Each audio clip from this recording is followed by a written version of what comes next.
Episode के start में हम ये मेंशन का ही सीन देखते हैं जहाँ पर एल्डर ये उन सब से कहते हैं कि अब जब ये फाइट खत्म हो चुकी है तो यहाँ के मैटर्स को मुझे ही सुलझाना होगा, लेकिन तब तक हमारे इस मेंशन में आप आराम कर सकते हैं। और तभी येन भी उनकी बात सुनते हुए खड़े होते हुए कहता है कि आपको हमारे लिए बिल्कुल भी फिक्र करने की जरूरत नहीं है, आप अपना पूरा टाइम अपने कामों पर लगाइए। और ये बात सुनते हुए एल्डर ये भी स्माइल करते हुए वहाँ से चले जाते हैं और उन्हें एल्डर के जाते ही जुनलैन येन की तरफ देखते हुए कहती है कि नेक्स्ट आपका क्या प्लान है। और ये बात सुनते ही येन सीरियस हो जाता है, कहता है कि मेरा नेक्स्ट प्लान है होलो सेक्स से अपने टीचर को आजाद करवाना। येन की बात सुनते हुए जुनलैन उसको कहती है कि अगर आपका यही प्लान है तो इसको फुलफिल करने में मैं आपकी हेल्प कर सकती हूँ। और उसकी बात सुनते हुए येन सोचने लगता है कि इसका बैकग्राउंड सच में बहुत ज्यादा स्ट्रांग है। जबकि दूसरी तरफ हम देखते हैं कि टीचर याओ लाओ का नाम सुनते हुए तो फर्स्ट एल्डर के साथ दूसरे एल्डर को भी बहुत बड़ा झटका लगता है। और तभी वो जुनलैन से बात करते हुए कहते हैं कि क्या आप मास्टर याओ लाओ के बारे में बात कर रही हैं, तो इसका मतलब है कि येन मास्टर याओ लाओ का डिसाइपल है। अब वो दोनों मास्टर भी मास्टर याओ लाओ की बहुत ज्यादा इज्जत करते थे और इसीलिए वो उनकी तारीफ भी करने लगते हैं। कहते हैं कि अल्केमी स्किल्स में कोई भी उनका मुकाबला नहीं कर सकता है और वो बहुत ही ज्यादा स्ट्रॉन्ग मास्टर हैं। हम एक दफा मास्टर से मिल भी चुके हैं, लेकिन इतने सालों बाद अब हमें ये बात सुनने को मिली है कि उन्हें कैद करके रखा गया है और ये काम भी होलो सेक्ट ने किया है। अब जुनलैन येन की तरफ देखते हुए कहती है कि मैं जानती हूँ कि आप पहले से बहुत ज्यादा पावरफुल हो चुके हैं, लेकिन होलो सेक्ट भी बहुत ही ज्यादा स्ट्रांग है और अगर ऐसे में आप अपने कुछ साथियों को लेकर मास्टर को बचाने के लिए जाते हैं तो आपकी जान भी खतरे में पड़ सकती है। इसीलिए मुझे लगता है कि आपको जज्बाती होने की कोई भी जरूरत नहीं है और सोच समझकर आपको फैसला लेना होगा। और उसकी बात सुनते हुए येन कहता है कि तुम बिल्कुल भी फिक्र मत करो, मैं ऐसे ही अपने साथियों को लेकर नहीं जाऊंगा, बल्कि पहले कोई प्लान बनाऊंगा और उसके बाद उसको फुलफिल करूंगा। येन की बात सुनते हुए जुनलैन के फेस पर स्माइल आ जाती है, जिसके बाद वो येन की तरफ देखते हुए कहती है कि क्या आपको अंकल ज़ियाओ के ठिकाने के बारे में कुछ पता चला है। और जुनलैन की ये बात सुनते हुए येन काफी ज्यादा परेशान हो जाता है, वो बहुत ज्यादा इमोशनल हो गया था। और उसके बाद वो कहता है कि जब से मैंने अपने फादर को खोया है मुझे लगता है कि मेरे पास कुछ भी बाकी नहीं बचा है और मैं भटक चुका हूँ। और येन की ये बात सुनते हुए जुनलैन बहुत ही अच्छे तरीके से ये बात समझ चुकी थी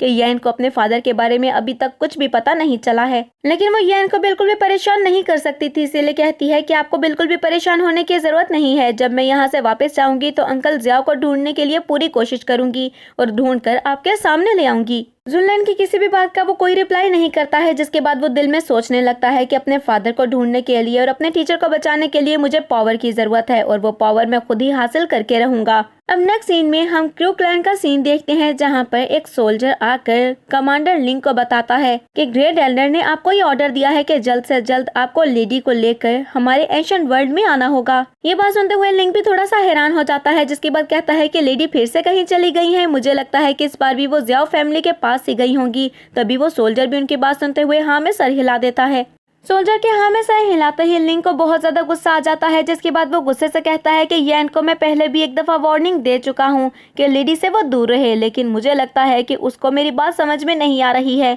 और अब मुझे जाकर एक दफा उसको समझाना ही होगा कि आखिर मैंने उससे क्या कहा था और उसने मेरी बात नहीं मानी। येन मैं बहुत जल्द आ रहा हूँ दोबारा से तुम्हें सबक सिखाने के लिए और सब कुछ याद करवाने के लिए। जिसके बाद हम देखते हैं कि कमांडर लिंग अपनी आर्मी को लेकर वहाँ पर जुनलैन को लेने के लिए रवाना हो जाता है। नेक्स्ट सीन में हम येन को देखते हैं जो अभी तक ये मेंशन में ही मौजूद था और वहीं पर बैठकर अपनी कल्टीवेशन कर रहा था, लेकिन अचानक से उसे महसूस होता है कि उसके आसपास जुनलैन मौजूद है। जुनलैन का ऑरा महसूस करते हुए वो अपनी कल्टीवेशन को रोकते हुए खड़ा हो जाता है और उसके बाद वो ऊंची आवाज में बोलता है कि यहाँ पर आ ही गई हो तो तुम्हें छुपने की क्या जरूरत है। येन की ये बात सुनते हुए जुनलैन स्माइल करती है और एक पोर्टल ओपन होता है जहाँ से जुनलैन अंदर आ जाती है और फिर वो येन को देखते हुए कहती है कि आप प्रैक्टिस करने में इतने ज्यादा बिजी हो गए हैं कि खुद को भी भूल गए हैं। जिसके बाद वो कुछ अपने हाथ में लाती है और वो येन को देते हुए कहती है कि ये मैं आपके लिए लेकर आई हूँ और बताने लगती है कि ये एम्परर यू की छोड़ी हुई सील है, इसके अंदर तीनों सील्स मौजूद हैं और अभी आप जो कल्टीवेशन कर रहे हैं उसके लिए आप तीसरे सील को यूज कर सकते हैं। लेकिन हम येन को देखते हैं जो अभी भी उनकी तरफ देखते हुए कुछ सोच रहा था। तभी उसे कुछ सोचता देखकर जुनलैन कहती है कि प्लीज इसे रखने से मना मत करना, ये तुम्हारे लिए बहुत ही ज्यादा हेल्पफुल होंगी, क्योंकि मैं जानती हूँ कि बहुत जल्द आपका सामना बहुत ही खतरनाक लोगों से होने वाला है, तो मैं चाहती हूँ कि अपनी रक्षा के लिए आप इन सील को प्रैक्टिस करें। जुनलैन की बात सुनते हुए येन के फेस पर स्माइल आ जाती है और उसके बाद वो सील को अपने पास रख लेता है और तभी हम जुनलैन को देखते हैं जो कि अपनी हेवनली पावर का यूज करते हुए उस रूम के चारों तरफ एक प्रोटेक्टिव बैरियर बना देती है ताकि वो रूम में जो भी बातें करें बाहर कोई भी सुन ना सके। जिसके बाद जुनलैन बहुत ही ज्यादा सीरियस हो जाती है और येन से पूछती है कि वो एम्परर टाओशी उस जेड का क्या हुआ, वो सेफ तो है, उसके बारे में किसी को पता तो नहीं चला। लेकिन तभी हम येन को देखते हैं जो उसे क्वेश्चन करने लगता है कि क्या तुम्हें उस एंशिएंट जेड की जरूरत है। जिस पर जुनलन हाँ में सर हिलाते हुए कहती है कि एशियन टाइम में कुछ ही ऐसे एम्परर्स थे जिन्होंने दाऊदी में ब्रेक थ्रू किया था। स्नेक दाऊदी वो लास्ट दाऊदी था जो कि दाऊदी कॉन्टिनेंट में अपीयर हुआ था। तोशंग की से ही उस मेंशन को खोला जा सकता है, लेकिन फिर वो उस मेंशन को छोड़कर चला गया। उसको ढूंढने की बहुत ज्यादा कोशिश की लेकिन कोई भी उसको ढूंढ नहीं सका।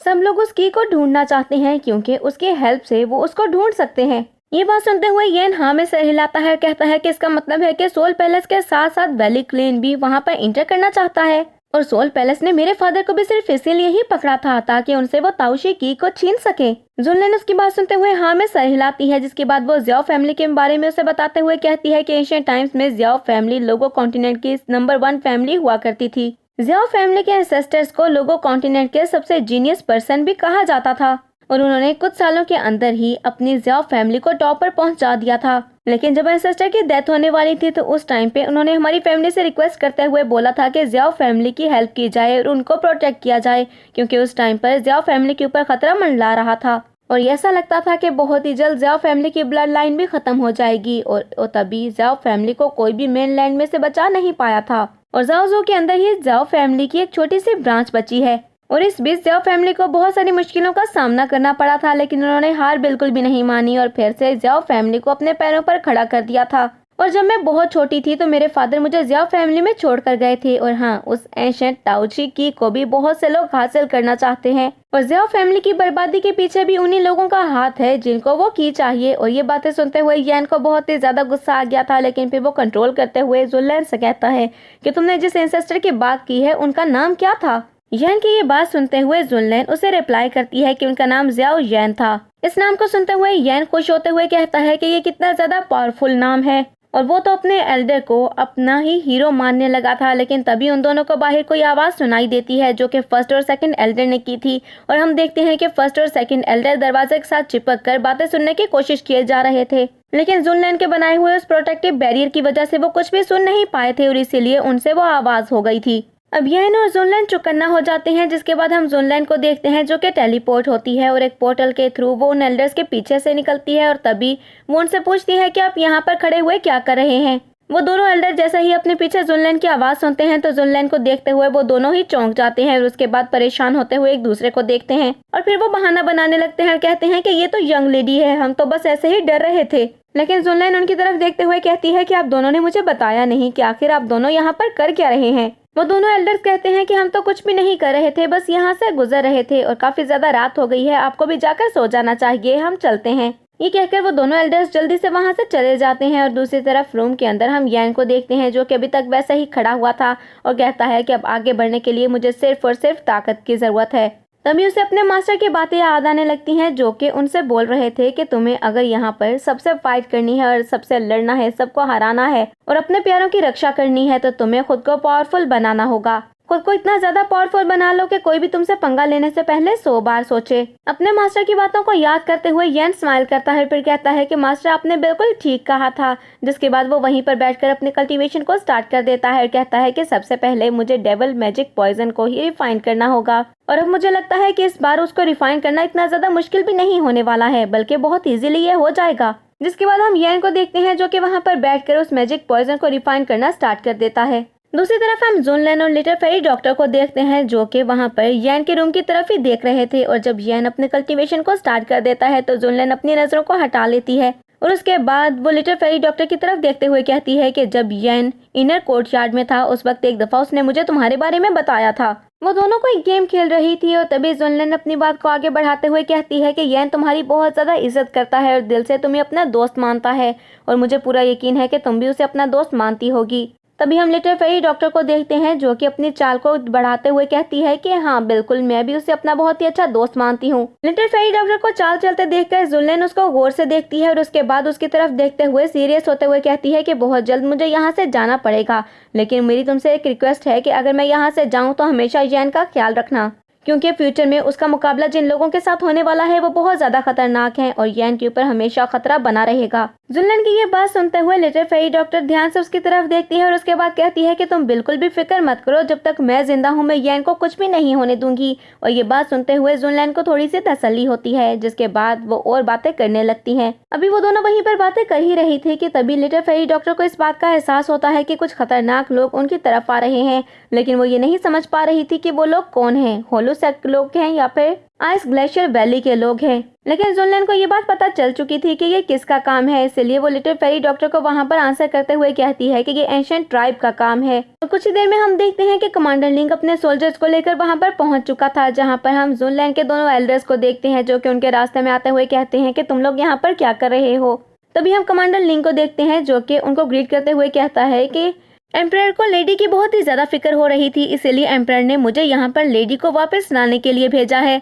लिंक की ये बात सुनते हुए दोनों एल्डर गुस्से से उसकी तरफ देखते हैं और फिर कहते हैं कि हम लेडी के साथ हैं और हम उसकी रक्षा कर सकते हैं, इसीलिए तुम्हें यहाँ पर रुकने की कोई जरूरत नहीं है। अपने सोल्जर्स को लेकर तुम यहाँ से जा सकते हो, या फिर अब तुम्हें ये लगने लगा है कि हमसे बेहतर तुम लेडी की रक्षा कर सकते हो। इस बात को सुनते हुए वो कमांडर जल्दी से माफी मांगता है, कहता है कि मैं आपका दिल नहीं दुखाना चाहता था और ना ही आपको गुस्सा दिलाना चाहता था, बस मैं तो वो उन ऑर्डर्स को फॉलो कर रहा हूँ जो कि मुझे ग्रेट एल्डर ने दिए हैं। अब ये बात सुनते हुए तो दोनों एल्डर्स भी चुप हो चुके थे। तभी हम देखते हैं कि जुनलन वहां पर जल्दी से टेलीपोर्ट होकर आ जाती है और उसके बाद वो कमांडर लिंक को देखते हुए कहती है कि मुझे यहाँ पर अभी बहुत ही जरूरी काम है, लेकिन कुछ ही दिनों में मैं खुद ही वापस आ जाऊंगी, तो अपने इन सोल्जर्स को लेकर तुम वापस जा सकते हो। और अचानक से जुनलन को अपने सामने देखकर कमांडर लिंक और सारे सोल्जर्स उनको ग्रीट करते हैं, जिसके बाद हम कमांडर लिंक को देखते हैं जो कि जुनलन से माफी मांगते हुए कहता है कि मुझे माफ कर दीजिएगा, लेकिन मैं ग्रेट एल्डर के ऑर्डर्स की खिलाफ वर्जी बिल्कुल भी नहीं कर सकता हूँ और उन्होंने मुझे ऑर्डर्स दिए हैं कि जल्दी से जल्दी आपको लेकर वापस आऊं, इसीलिए आपको छोड़े बिना तो मैं नहीं जा सकता हूं।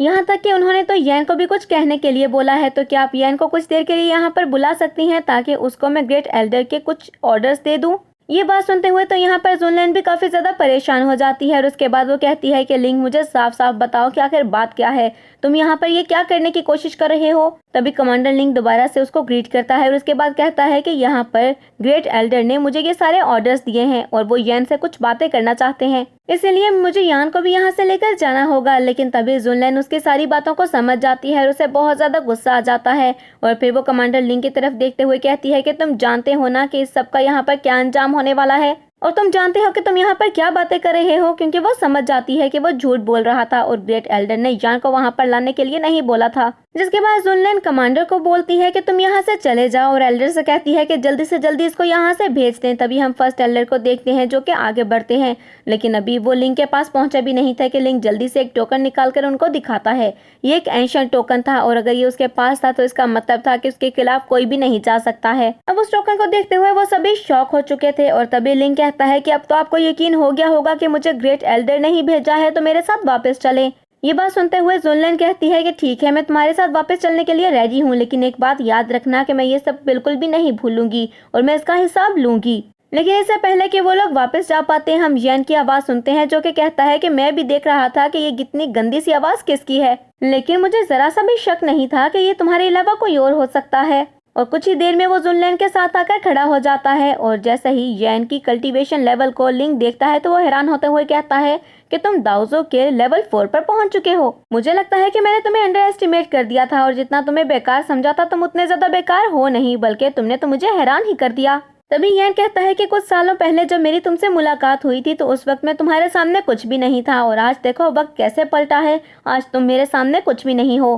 तभी हम लिंक को देखते हैं जो कि उससे कहता है कि तुम इस बात की बिल्कुल भी फिक्र मत करो, क्योंकि अगर मैं चाहूँ तो अभी भी तुम्हें पूरी तरह से डिस्ट्रॉय कर सकता हूँ। तभी हम येन को देखते हैं जो कि कहता है कि मेरी नजरों में तो तुम्हारी अब कोई औकात नहीं है। और ये बात सुनते हुए लिंक को इतना ज्यादा गुस्सा आता है कि वो अपने स्पिरिचुअल ऑरा को रिलीज करता है और उसके बाद वो येन पर अटैक करने के लिए आता है। लेकिन इससे पहले कि वो येन पर अटैक कर पाता हम लिटिल फेरी डॉक्टर को देखते हैं जो कि येन के सामने आ जाती है और उसके बाद वो लिंक की तरफ देखते हुए कहती है कि अगर तुमने एक कदम भी आगे बढ़ाया तो तुम्हारे साथ अच्छा नहीं होगा, मैं यहीं पर तुम्हारा काम खत्म कर दूंगी, तुम जिंदा यहाँ से वापस नहीं जा पाओगे। लिटिल फेरी डॉक्टर को अपने सामने आता देखकर लिंक हंसने लगता है और उसके बाद येन का मजाक उड़ाते हुए कहता है कि ओ, मुझे तो लगता था कि तुम बहुत ही ज्यादा पावरफुल बन चुके हो, लेकिन अभी भी तुम पहले के जैसे ही हो। अभी भी तुम्हें खुद को प्रोटेक्ट करने के लिए लड़कियों की जरूरत है और अगर इनको यहाँ से हटा दिया जाए तो तुम्हें कोई भी प्रोटेक्ट नहीं कर सकता है और ना ही तुम खुद को प्रोटेक्ट कर सकते हो। और लिंक की ये बात सुनते हुए येन गुस्से से कहता है कि अगर तुम्हारे नाम के साथ से एंशिएंट क्लैन का नाम हटा दिया जाए तो तुम क्या हो, तुम्हारी भी तो कोई औकात नहीं है।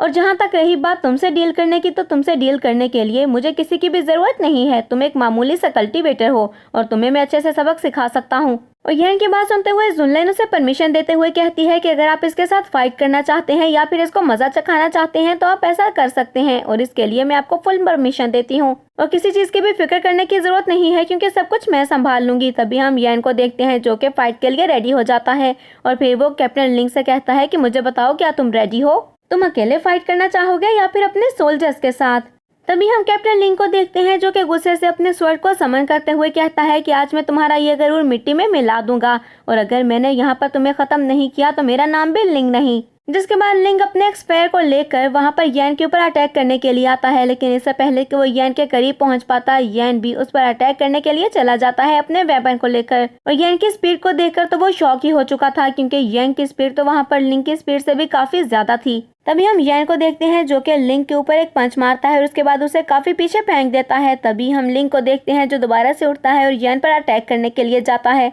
इसके साथ ही वो ये भी कहता है कि तुम तो पहले से काफी ज्यादा पावरफुल हो चुके हो। और इसके साथ ही हम देखते हैं कि वो अपने स्फेयर का यूज करते हुए बार बार येन के ऊपर अटैक करने के लिए जाता है, लेकिन वो तो येन को टच भी नहीं कर पा रहा था क्योंकि यहाँ पर येन की स्पीड बहुत ही ज्यादा इंक्रीज हो चुकी थी। और इससे पहले कि वो येन के करीब जाता, येन तो उसके हर अटैक को डॉज कर देता था। और येन के पास तो यहाँ पर बहुत ज्यादा स्किल्स भी थी क्योंकि उसने अपनी लाइफ में बहुत ज्यादा फाइट की थी, जबकि हम दूसरी तरफ लिंक को देखते हैं जिसने अपनी जिंदगी में इतनी ज्यादा फाइट नहीं की थी, इसलिए येन के पास एक्सपीरियंस ज्यादा था। अब लिंक को हम देखते हैं जो कि ठंडे टेक्निक का यूज करते हुए येन के ऊपर अटैक करने की कोशिश करता है, लेकिन येन भी अपनी ठंडे टेक्निक का यूज करते हुए उसके अटैक को वहीं पर डिस्ट्रॉय कर देता है और उसके अटैक से बच जाता है। जिसके बाद हम फिर से लिंक को देखते हैं जो कि अपने स्पेयर को लेकर एक बहुत ही ज्यादा पावरफुल अटैक करने के लिए येन की तरफ जाता है, और उसके इस अटैक की वजह से हम आसमान में देखते हैं कि क्रैक्स भी आने लगे थे, लेकिन येन उसके इस अटैक को भी बहुत ही इजीली डिस्ट्रॉय कर देता है। और ये देखकर तो लिंक भी शॉक हो गया था और वो ये बात बहुत ही अच्छे से समझ गया था कि येन के साथ कम्पीट करना अब उसके लिए पॉसिबल नहीं है,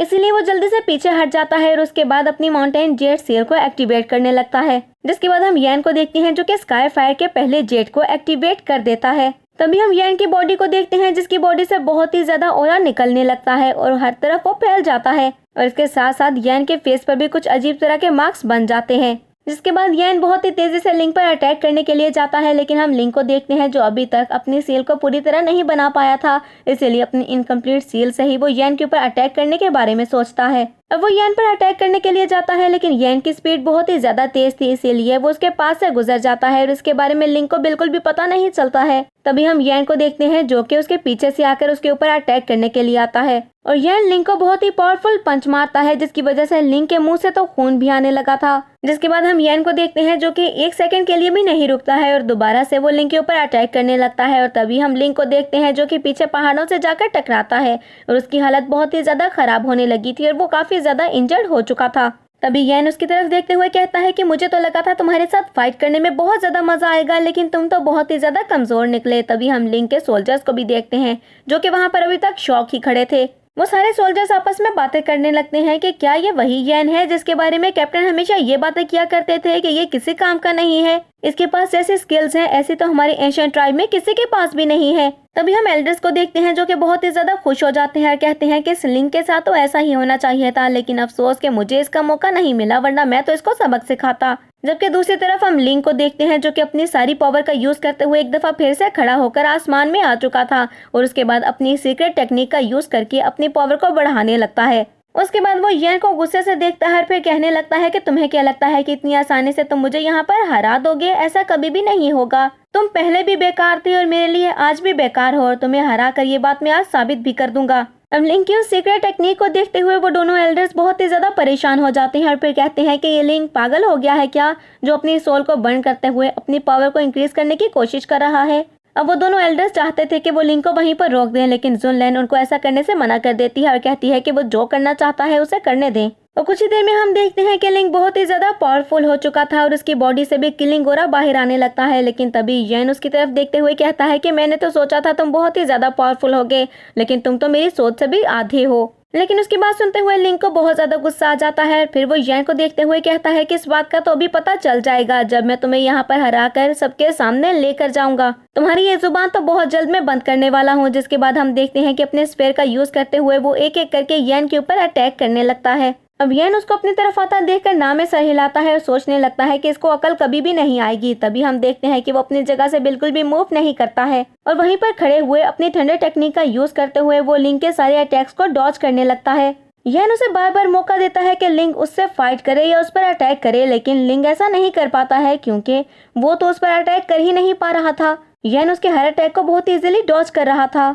तभी हम यैन को देखते हैं कुछ ही देर में वो अपनी सारी एनर्जी को यूज करते हुए दोबारा से उसकी धुलाई करने लगता है। कुछ ही देर में हम देखते हैं कि लिंग की हालत बहुत ज्यादा खराब हो गई थी, जिसके बाद लिंग फैसला करता है कि उसे सबसे ज्यादा पावरफुल अटैक करना चाहिए और अपनी एनर्जी को इकट्ठे करते हुए वो स्फेयर यैन की तरफ फेंकता है। लेकिन हम यैन को देखते हैं जो कि अपना पाँव स्फेयर के ऊपर रखता है और वो स्फेयर दोबारा से लिंग के पास आ जाता है और लिंग दोबारा से अपने स्फेयर को फेंकते हुए उसके ऊपर अटैक करता है। लेकिन हम यैन को देखते हैं जो कि अपने हाथ की हेल्प से ही उस स्फेयर को रोक देता है और यैन फिर दोबारा से लिंग के करीब आता है और एक पावरफुल पंच फिर से उसे मारता है, जिसकी वजह से वो बहुत ही तेजी से पीछे की तरफ जाने लगता है और फिर से जाकर पहाड़ों से टकराता है। लेकिन हम यैन को देखते हैं जिसका गुस्सा अभी भी यहाँ पर ठंडा नहीं हुआ था और अपनी पावर्स का यूज करते हुए वो लिंग को अपने पास बुला लेता है और उसे गर्दन से पकड़ते हुए बोलता है कि देखो, तुमने मुझे बेकार इंसान कहा था तो इस बेकार इंसान ने तुम्हारी क्या हालत कर दी है। जिसके बाद यैन फिर से उसे पीछे की तरफ फेंक देता है और बार बार वो ऐसा ही करने लगता है और देखने में बिल्कुल ऐसा लग रहा था कि जैसे यैन बॉल से या फिर फुटबॉल से खेल रहा हो।